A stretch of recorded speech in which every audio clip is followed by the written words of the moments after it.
Metode kotak ini aku sering menggunakannya itu ketika area itu SW atau sideways. Kita mencari pola hexamalo, salah satu contoh.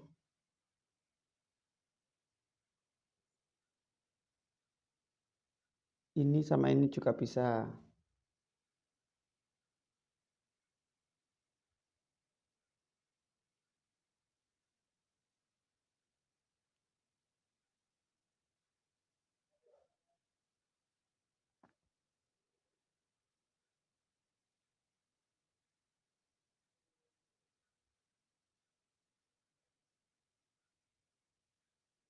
Jadi seperti ini.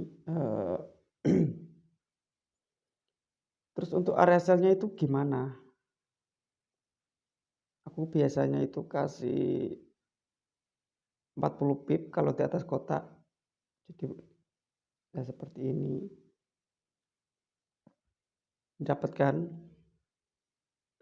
langsung turun. Untuk TP-nya itu di sini dulu nggak apa-apa, maksimal sini. Ini nggak nyampe sih. Yang penting TP sini dulu. Terus opsi pertama itu memang di sini, di area bawah. Kemudian ketika nanti SL,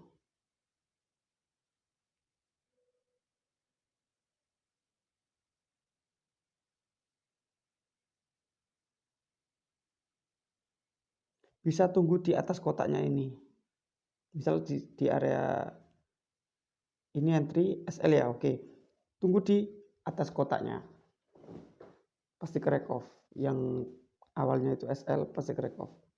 SL-nya tipis-tipis saja. 10 sampai 20 pip. Seperti itu.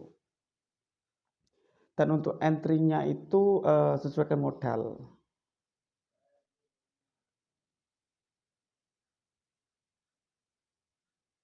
Terus ini kan agak besar sih ya. Kemudian yang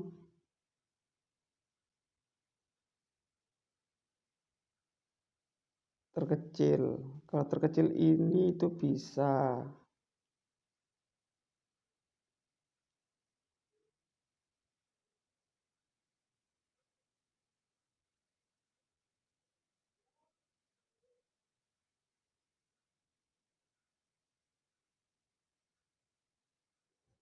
ini kan ukurannya kan mulai dari angka 11. Ini 11 ya. 10 sampai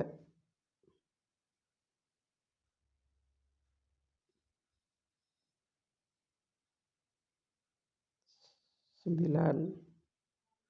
Bahwa kotak ini kasih spasi 10 pip. 9 sampai 05. 0905. Dan alhamdulillah kemarin itu ini banyak apa? Banyak yang dapat pucuk langsung fly. Terus kotak ini karakter kotak ini biasanya apa? Ngejar kotak atas. Jadi seperti ini.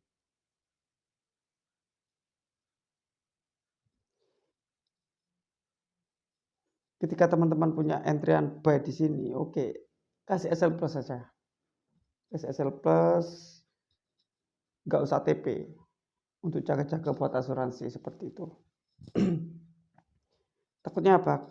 Kejadiannya seperti ini. 1000 pip lebih ini. Nah, nggak balik.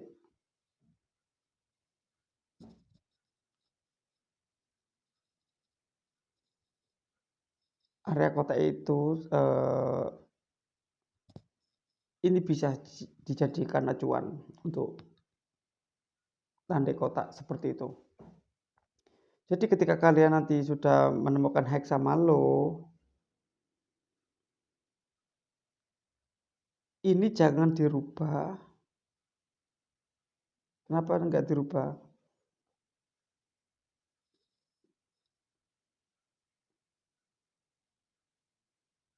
Karena ini bisa menentukan arah market. Jadi seperti itu.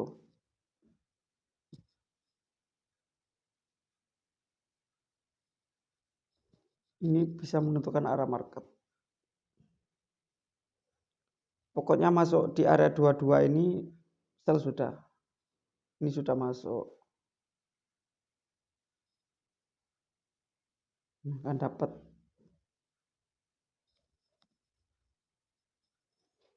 Kalau sudah sampai di titik tengah itu langsung turun, biasanya targetnya itu ke kotak bawah. Jadi seperti ini.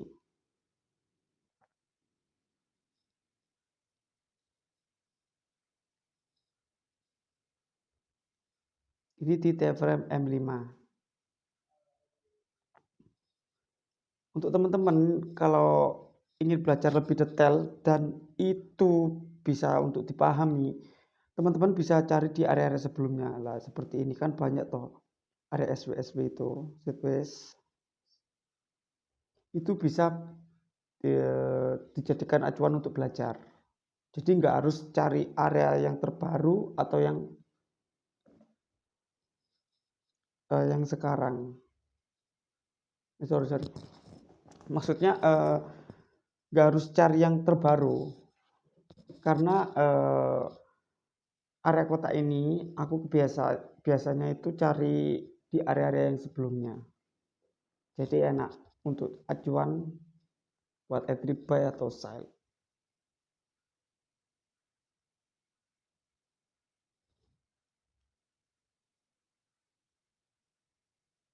Jadi untuk apa pakai metode ini teman-teman bisa cek di area-area time frame besar juga. Jadi nggak harus satu time frame, misal di M5 nggak harus itu. Terutama di time frame besar juga di H4 seperti itu. Jadi ketika market itu langsung naik-naik, kenapa kok naik? Itu karena di time frame besar itu sudah di break satu volume. Kalau sudah dikasih kotak, ya sudah, tunggu saja di atas kotak. Pasti balik. Ketika di atas kotak itu di sell, terus kena SL, teman-teman bisa cari di area terkecil, di time frame kecil, di M5 salah satu contoh. Ini tak dulu ya.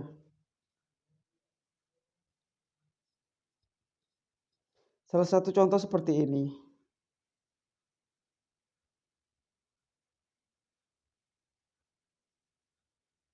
Ini kan.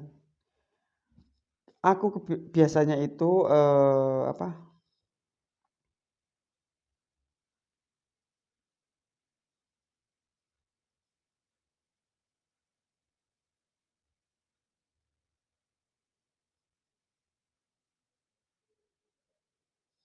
Kalau di time frame besar ini sudah naik atas kotak, berarti kita fokus cari sell.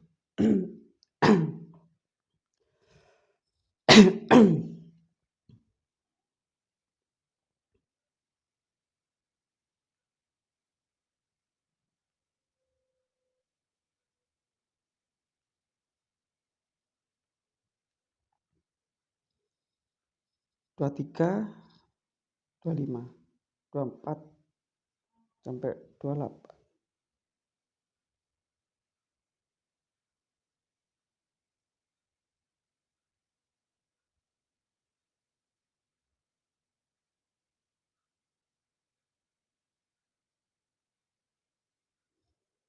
Nah ini SL. Oke, tetap kita fokus cari sell karena ini sudah di atas kotak.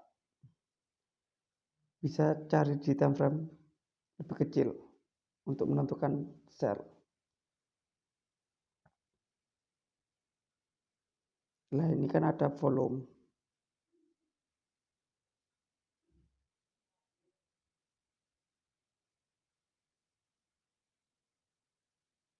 Nah,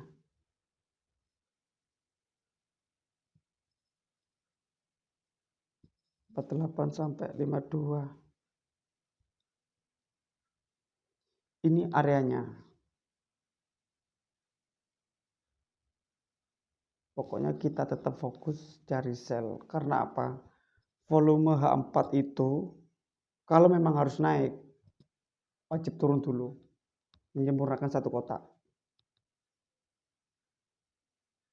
Ini sudah satu kotak.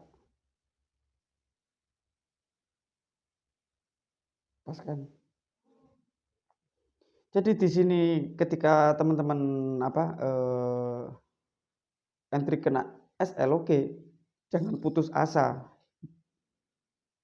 Tetap cari sell, fokus cari sell.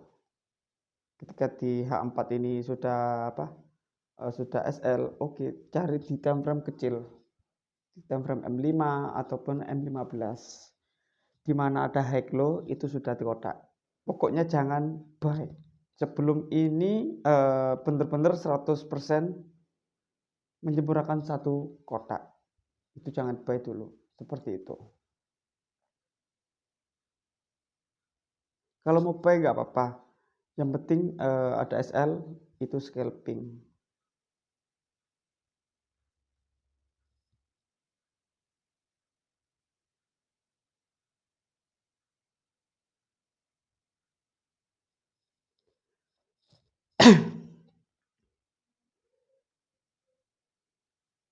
Area kotak ini juga enak menentukan arah news mau kemana. Salah satu contoh yang kemarin itu di pas news FMC ya. Alhamdulillah untuk teman-teman kemarin kan tak suruh mantau di area berapa itu? Area 94, 92. Itu kan tak suruh buy. Alhamdulillah itu profit. Pas waktu itu sehari itu lebih sih kalau 1000 pip.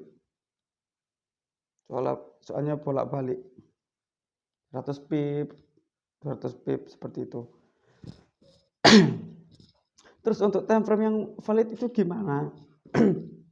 Sebenarnya itu semua time frame itu valid. Ya cuma tergantung kita.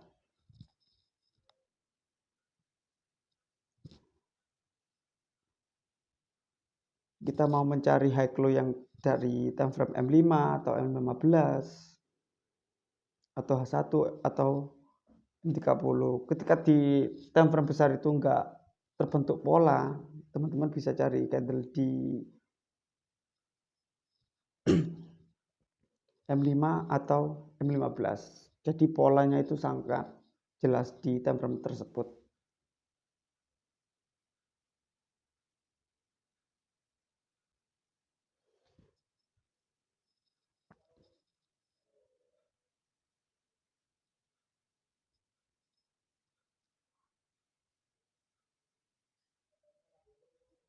Jadi seperti itu. Oke, sekian dari penjelasan dari aku. Kalau ada waktu luang tak buatin video lagi. Jangan di like.